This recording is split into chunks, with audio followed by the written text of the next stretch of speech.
He goes, well, I need you to blow into this breathalyzer. And I said, well, here's the bad news, Hoss.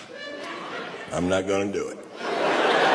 I'm not, and I'll tell you why. Because if that piece of shit's calibrated wrong, I could be convicted of something I didn't even do.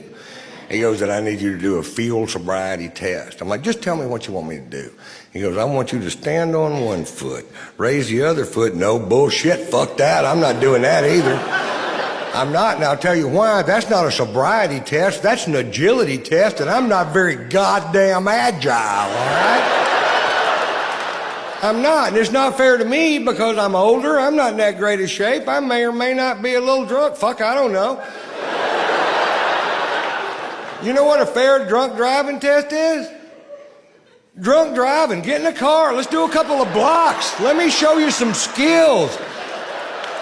I'm not a 21-year-old puking cheap tequila through my nose. I'm a